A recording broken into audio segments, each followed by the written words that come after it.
স্থানীয় খবরে স্বাগত জানাচ্ছি রেজিনা সফরিন।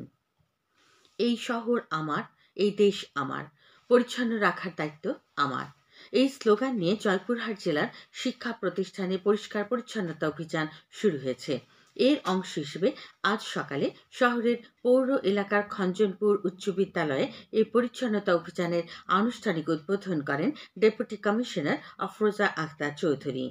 ডেপুটি কমিশনার পরিচ্ছন্নতা অভিযান শুরুর আগে বিডি ক্লিনের স্বেচ্ছাসেবী ও বিদ্যালয়ের শিক্ষক শিক্ষার্থী এবং উপস্থিত অতিথিদের শপথ পাঠ করান। পরে বিদ্যালয়ের মাঠ সহ বহিরাঙ্গনে পরিচ্ছন্নতা অভিযান শুরু করে বিডি ক্লিনের স্বেচ্ছাসেবী ও বিদ্যালয়ের শিক্ষার্থীরা। রংপুর জেলা শহরে অবৈধ অটোরিকশায় ফুটপাত ও সড়ক দখল ও যত্রতত্র মোটরসাইকেল ভ্যান সহ বিভিন্ন মালামাল রাখায় রংপুর নগরীর একাধিক জায়গায় সৃষ্টি হচ্ছে তীব্র যানজট। এতে ভোগান্তিতে পড়েছেন স্কুল কলেজের শিক্ষার্থী সহ সাধারণ মানুষ।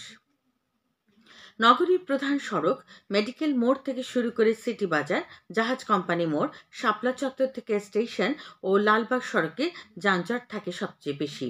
এর মধ্যে সিটি বাজার থেকে জাহাজ কোম্পানি মোড় এলাকায় সকাল থেকে রাত 10টা পর্যন্ত যানজট লেগে থাকে। রংপুর সিটি কর্পোরেশন থেকে 8,000 লাইসেন্স দেয়া হলেও নগরীতে চলাচল করছে 70 থেকে 80,000 অটোরিকশা। একই অবস্থা ব্যাটারি চালিত রিকশার ক্ষেত্রেও। এই সংখ্যা 50,000-এর বেশি। নগরীতে যানজটের অন্যতম কারণ এসব অবৈধ যানবাহন। এ বিষয়ে অবসরপ্রাপ্ত নগর পরিকল্পনাবিদ হাসান সোবহান জানান, নগরীতে যান চলাচলে কোনো নিয়ম শৃঙ্খলা নেই। সিটি কর্পোরেশন কর্তৃপক্ষ থেকে শুরু করে ট্রাফিক বিভাগ কেউই যানজট নিয়ন্ত্রণে কার্যকর পদক্ষেপ নিতে পারছেন না। জ্ঞান বিজ্ঞানে করব জয়, সেরা হব বিশ্বময়। এই প্রতিপাদ্যের আলোকে রংপুর সদর উপজেলায় 2 দিন ব্যাপী 46তম জাতীয় বিজ্ঞান ও প্রযুক্তি মেলা আজ শেষ হচ্ছে।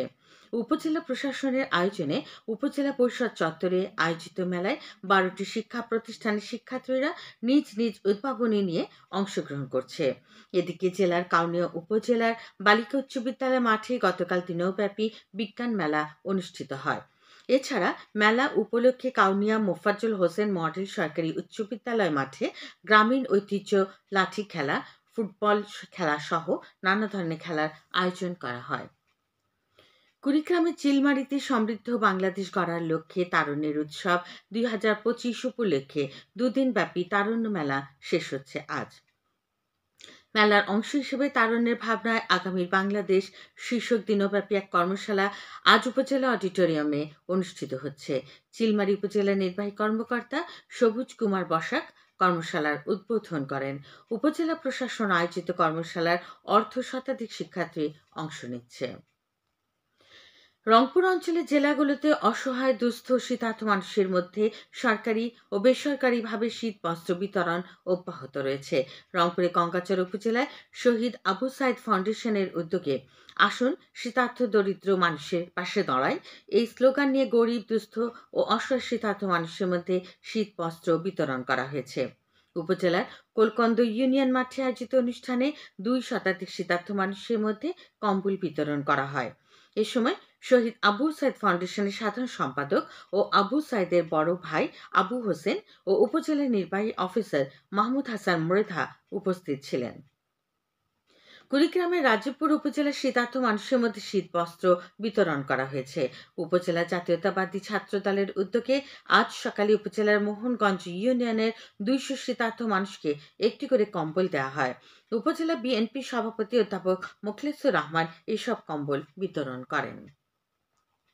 লালমনিরহাটের আদিতমারী উপজেলার গোবর্ধনচর ও সদর উপজেলার কালমাটি ও খুনিয়াগাছ এলাকার 1,200 জন শীতার্ত মানুষের মধ্যে কম্বল বিতরণ করা হয়েছে।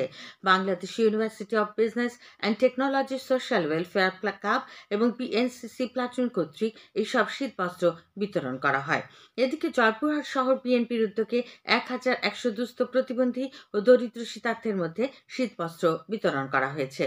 বাংলাদেশ জাতীয়তাবাদী দল বিএনপির ভারপ্রাপ্ত চেয়ারম্যান তারেক রহমানের নির্দেশে আজ দুপুরে শহরের নতুন হাট এলাকায় এসব শীতবস্ত্র বিতরণ করা হয়। এই উপলক্ষে আয়োজিত অনুষ্ঠানে প্রধান অতিথি ছিলেন বিএনপির রাজশাহী বিভাগীয় সহ সাংগঠনিক সম্পাদক AHM ওবায়দুর রহমান চন্দন। খেলার খবর। ফুটবল। এসো দেশ বদলায়, পৃথিবী বদলায়, এই স্লোগান নিয়ে জয়পুরহাটে শুরু হওয়া তারুণ্যের উৎসব 2025 উপলক্ষে সার্কিট হাউস মাঠে অনুষ্ঠানরত প্রাথমিক বিদ্যালয় গোল্ড কাপ ফুটবল টুর্নামেন্টের বালক ও বালিকা গ্রুপের দুটি পৃথক সেমিফাইনাল খেলা অনুষ্ঠিত হয়েছে।